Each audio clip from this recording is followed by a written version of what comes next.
love and shared devotion of Her Majesty Queen Sirikit and King Rama IX, a lifetime of partnership and dedicated service to the nation. Thailand's auto exports face a decline as China strengthens its position as a global leader. Thai travelers are increasingly exploring secondary cities, both domestically and internationally. สวัสดีค่ะ Welcome to Thai Pulse. This week we're going to start off with a love story of Her Majesty Queen Sirikit, the Queen Mother. So usually we would talk about her, we would refer about her, and we would link it with her royal duties. But today we want to talk about her love story with King Rama IX. So both of them shared a deep partnership, mutual respect, and also shared duties as well. And the Queen Mother wasn't just a companion, but she's also a great support for the king. And through difficult times, personal, national, and global, she stood beside him. So their life was more than romance.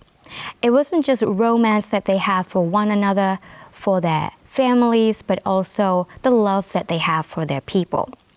So the love story of Her Majesty Queen Sirikit, the Queen Mother, between King Rama IX began in Paris in the late 1940s, a time when both were young, far from home, and preparing for futures neither could yet imagine. Princess Sirikit was living in Paris because her father served as a Thai ambassador to France. King Bhumibol, then still Prince Bhumibol, was studying in Switzerland, but frequently visited Paris for cultural events and musical performances. Through diplomatic circles and family connections, Prince Bhumibol was introduced to the Princess Sirikit's family.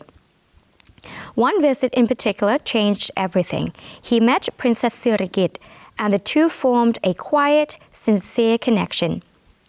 In 1948, Prince Bhumibol suffered a serious car accident in Switzerland. During his recovery, Princess Sirikit wrote letters, visited him, and became a source of emotional support. Her compassion, intelligence, and gentle presence deeply moved him.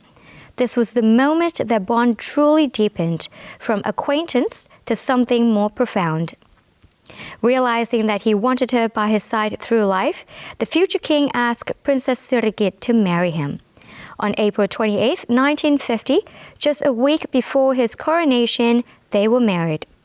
She became Queen Sirikit, and later, after his passing, she became the Queen Mother, a symbol of grace, devotion, and unwavering partnership. Now, who doesn't love a good love story, right? And that's how that love story started. I think this is a good story to start off this week's episode. Right, and that's how it all started. All right, let's move on to the next issue. It's bad news for Thai automobiles because winter is coming. China is coming. China now had officially become a main competitor for Thailand automobile exporters in both passenger cars and pickup trucks as well. In the past, China consistently exported fewer vehicles than Thailand did. However, by 2021, China had become a significant rival, and most recently, the value of China's vehicle exports has surged to a level of 5 times higher than Thailand's. That's scary.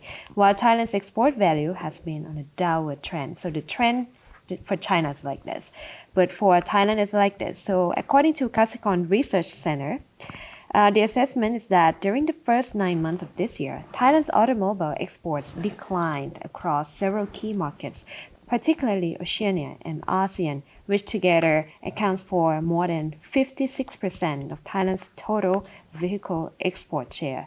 In contrast, China has been doing, despite the fact that China has been doing not so good in Europe and North America because of the tax, but it performs very well in other export markets. And if we're not careful, China is going to take our shares in our key markets. For passenger cars, China export value is now over 9 times higher than Thailand's and still growing at 10% year on year.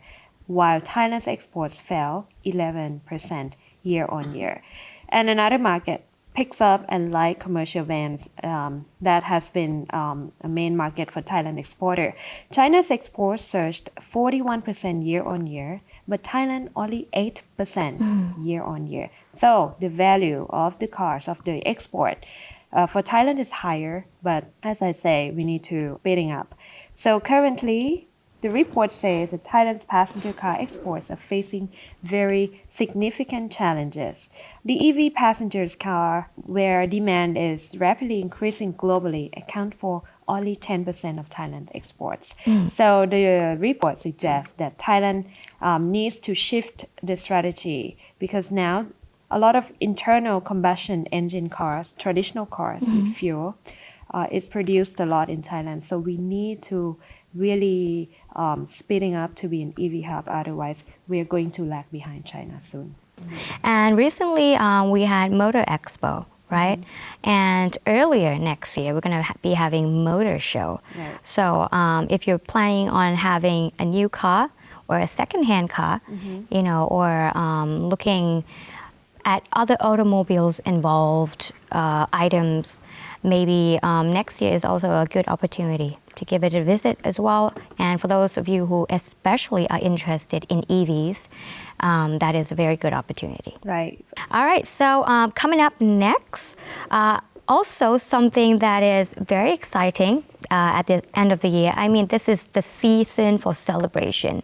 So many malls, shopping malls, tourist attractions, not just in Bangkok, around Thailand and everywhere around the world. They're just trying to create that big, spectacular, that big event to, you know, draw in visitors, to, you know, enhance the economy. So for this particular location that we're talking about is ICONSIAM. Every year, ICONSIAM would hold a big event, especially for countdown with a lot of fireworks and everything.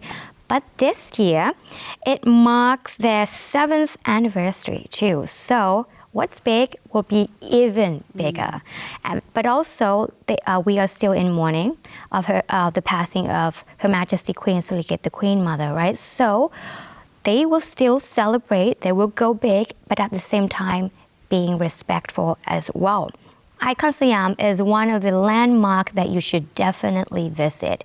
Even as a local, every time I go to ICON, there's always something new there. You know, always something new, some new events, and I was just always in awe of what they put out, of what they shown to the visitors, and even as a Thai, we're just very, very impressed.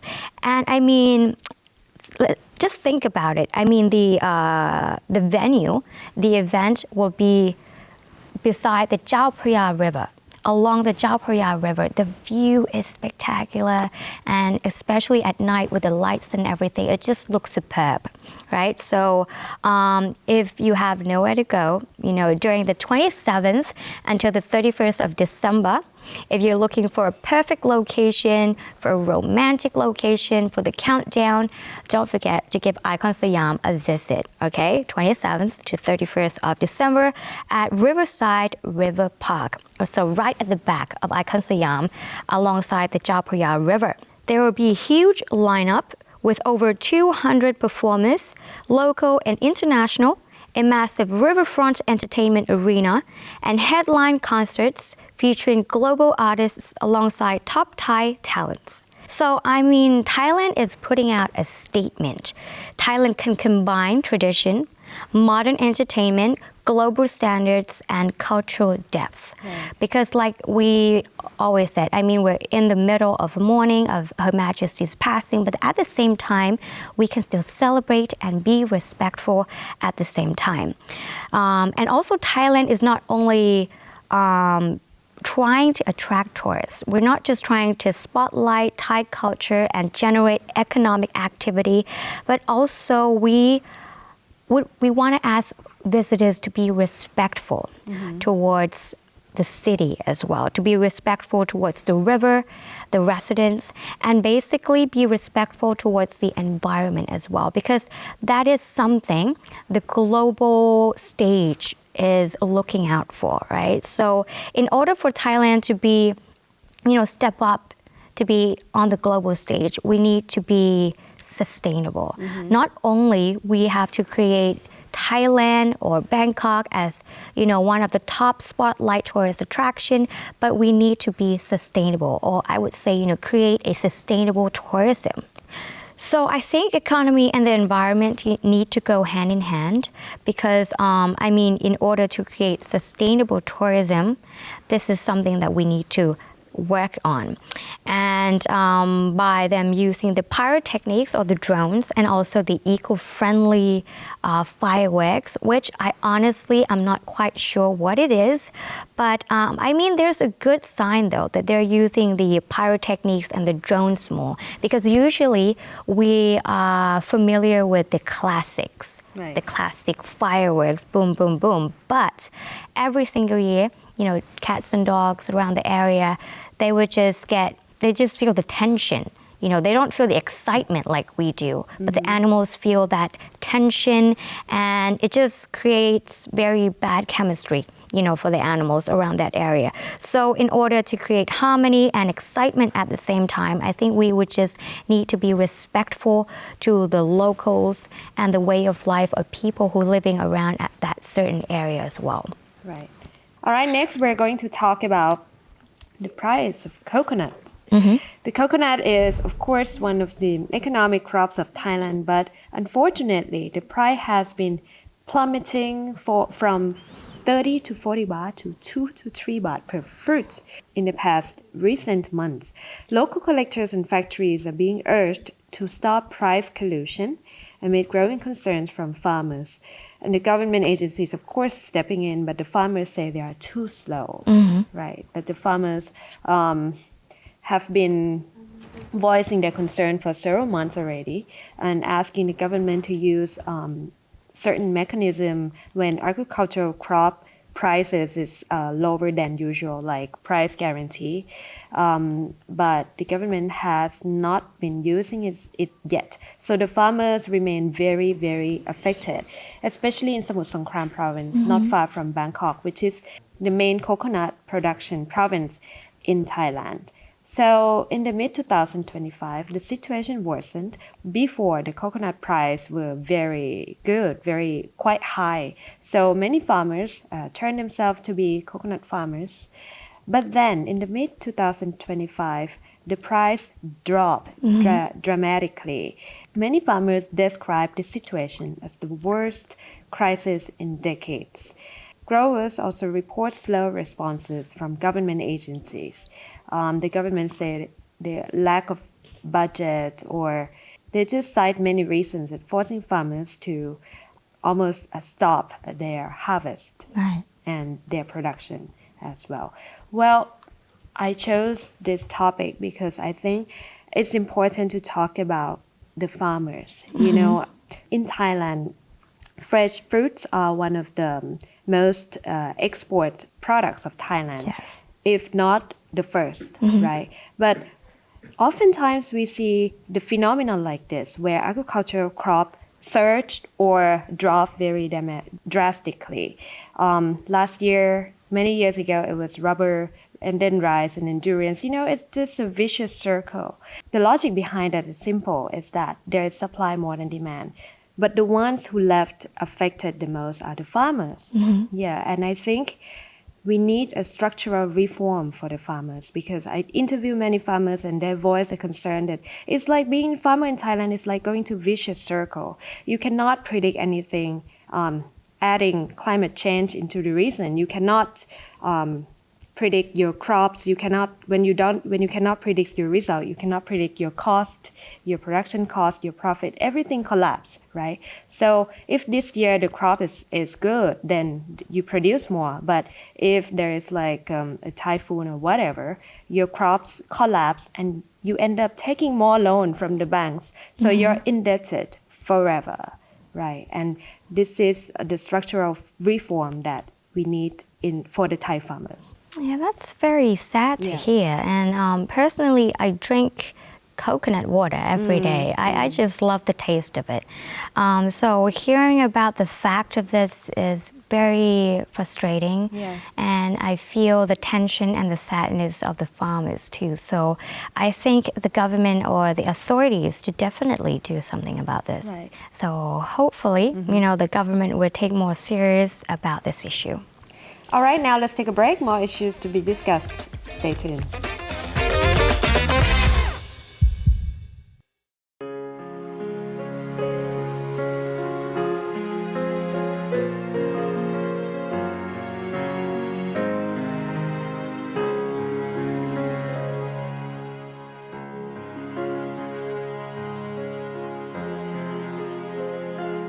During Her Majesty Queen Sirikit, the Queen Mother's royal visit to the northern provinces of Thailand, Her Majesty graciously learned of the many hardships faced by local villagers, particularly their lack of occupational knowledge and access to adequate food sources for daily living.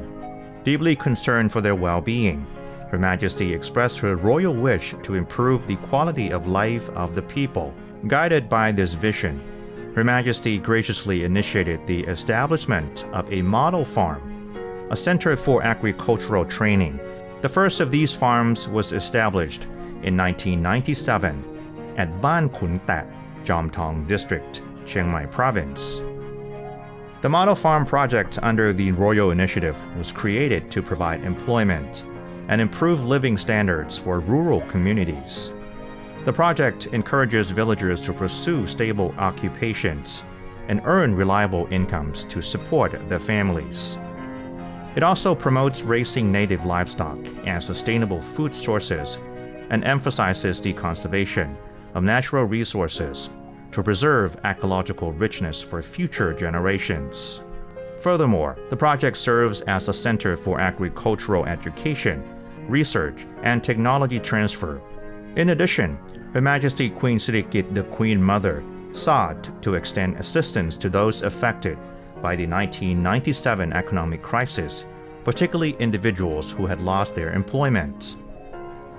To provide them with sustainable opportunities, Her Majesty graciously commanded the expansion of the Model Farm project to other provinces across all regions of Thailand, now covering more than 17 locations nationwide.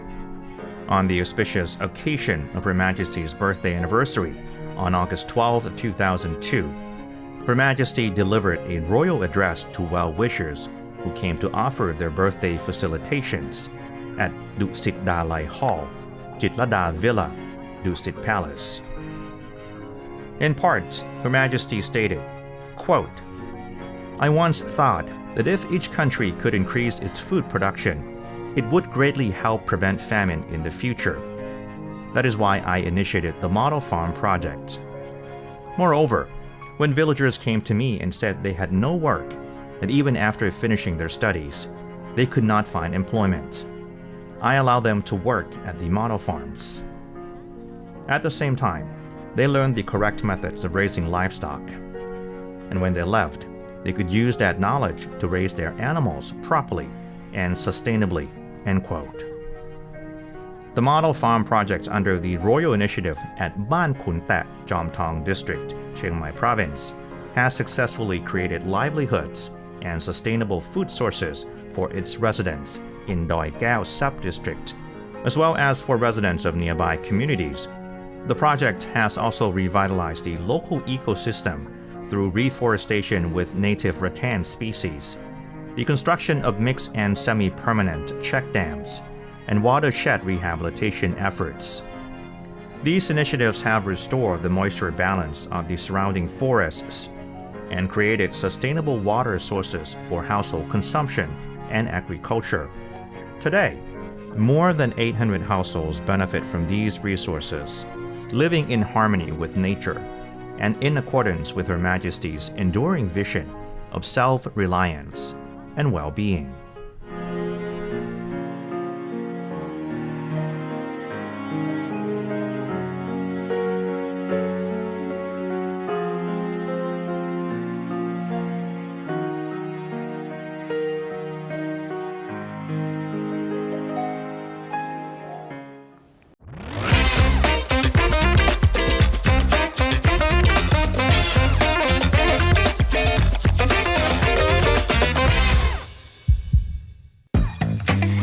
Last week we talked about counterfeit items, right? Recently there has been many counterfeit news, counterfeit items on the news. And for this particular one is about the fake masks and fake cosmetics. So a recent police operation uncovered a massive warehouse of fake face masks and counterfeit cosmetics, which I think this is a very serious issue because not only is it fake, but it's also a big concern to our health too, because with all the air pollution is going on, the air quality, and if you have allergies, that's even worse.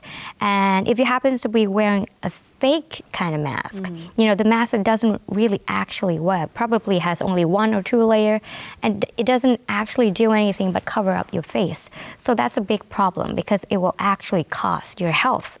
Authorities from the Central Investigation Bureau raided a warehouse in Bang Sao Thong district, Samut Prakan, after detecting a network selling counterfeit masks and cosmetics online. The haul was enormous, 156,510 fake branded masks, over 5,000 mask boxes, and dozens of counterfeit cosmetics products. Total seized items up to 161,847 items. These goods were being sold online without certification or approval after a real manufacturer raised an alarm. The investigation traced shipment information online leading to the warehouse. So this means these fake items can end up in your hand via legitimate online platforms, and they are everywhere, literally everywhere. Fake masks, it offers very little protection. So if you're someone who actually health conscious or have allergies like me, you should really look out for the fake ones. You should make sure that what you're going to be spending money on is something that will be benefiting to your health. And it also undermines trusts in brands too and e-commerce. One big scandal can damage consumer confidence in the brands and platforms. So this is something the government and the authorities need to really work on.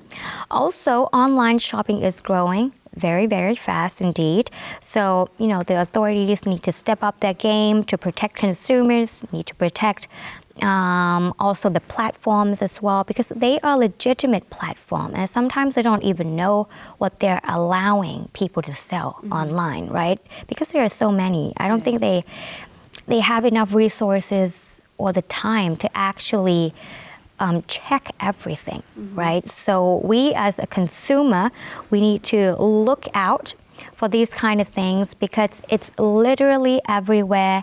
And also keep in mind that if it's cheap, if it's too cheap, it might be too good to be true. Yeah, that's true. That's true. But recently I came across another situation though. So the cosmetics that I would like to buy cost like the same price that I always buy. But then I bought it and then it turned out to be a counterfeit items with the same price. Right. So it's not always as cheap as you say. Yeah. But, I mean, perhaps the best thing is just to go to the traditional store and buy it there. Yeah. Oh yeah, that happens to me too. Actually, I was I think a few months ago, I was looking for this particular toothpaste. Yeah. And I tried to search it on online platforms because I think it would be, a better price. And then I compared it to the actual brand website, and certain shops sell more expensive than the actual one, and certain ones are the exact same price. So I was very indecisive, like why are they selling it for even more expensive price than the actual brand? I don't get it, because most of the time they would offer special discounts. Yeah. So yeah, too cheap might not only be the first sign, but also more expensive or the actual same price. So like you said, maybe it's safer and better if you buy it from the actual source or from the reliable beauty shops. Right. The last issue is a lighter issue to end the program with. Where would you like to go for New Year holidays? I need to work down south. So I'm definitely going to be spending time back home in Phuket. Right. But when you go abroad, which country do you choose? Right now, I'm thinking about Japan and Italy. Italy, all right. Italy, that's out of line. Right. But Japan, of course, one of the very popular destination for Thai Yes. travelers. Shanghai, Hong Kong, and Tokyo are the top favorites destination among Thai travelers, according to Trip.com. So many Thai tourists choose these traditional destinations. Shanghai, there is 334% year-on-year growth in tourism from Thai tourists. This is the number one choice of destination that Thai tourists would choose. And the second rank is Hong Kong, Tokyo, and Osaka. Also, many Thai people choose to go to China now, right? Including myself. I mean, I like China very much. Very but beautiful. Yeah, it's beautiful, full of cultural elements, full of history, and I like it. And it's not so expensive. The weather is good. The cities are clean. You know, the Thai tourists have these reasons in mind as well. That's the reason why they choose China. But surprisingly, Thai tourists increasingly visit secondary destinations in China. For example, Chongqing emerges as the fastest growing destination for Thai travelers. Well, Chongqing is known, I've never been, but it's known for spicy food, similar to Thai food, and unique cultural attractions. According to Trip.com, many Thai travelers choose not only sightseeing now, but also experience-based travel, focusing on cultural immersion. Statistically, average Thai travelers spend 6 days researching before booking. That's not me. 6 days is way too much. Well, highlighting desire for well-planned experiences. And good for Thailand domestically. Thai travelers choose to go to secondary cities in Thailand as well. The top three are, the popular cities are Bangkok, Chiang Mai, and Phuket. And according to the article, the poll, when Thai travelers choose destinations, they often follow influencers. Yeah. Officially known as key opinion leaders. Over 95% of Thai consumers research products via influencer recommendations, including tourism destination. 47% of family travelers follow travel influencers sharing real experiences. Right, that's the travel trend for Thai travelers now. Well, you know, they are the main cities for Right. tourist attractions, right? I was in Chiang Mai last month, and well, first of all, the temperature was great, especially out in the rural areas like Qingdao, right? It's like an hour and a half from the main city of Chiang Mai. I mean, a lot of people, especially the taxi drivers, they were saying that it's great that you were here during November because December is going to be very crowded.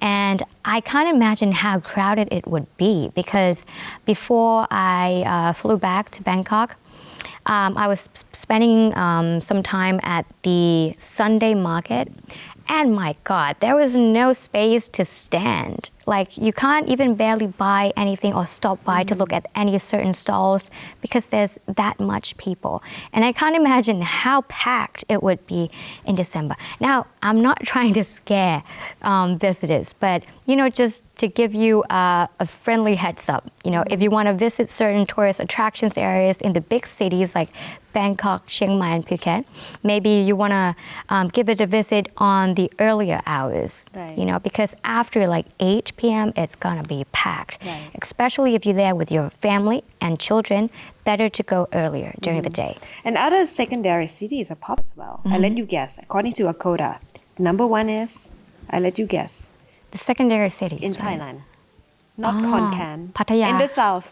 No. The south? Nakhon Si Thammarat. Oh. Surprising, Oh, right? yes. There was a lot of beautiful islands there. Yeah, well, I've never been. And the second rank is Hat Yai, Right. well, which is in restoration after flood. Right. And Chonburi, of course, Pattaya, near Bangkok.